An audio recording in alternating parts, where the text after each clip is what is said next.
Hey everybody, my name is TaoMan, and in this video I will show you how you can simply change your email in UPLAY. So let's start. The first thing you want to do is just be in UPLAY and then go to right top corner and click here on billing address.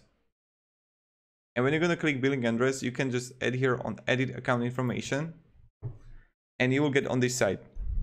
Right here, what you want to do is you're going to see like email address, edit, and you can easily change the email address to something whatever you want. It's pretty simple and pretty easy. And then you will get like the instructions on how to do it. It's like really simple. But yeah, that's pretty much it. Thank you everybody. If you have any questions, definitely ask me down below in comments. I'll be really happy to help you.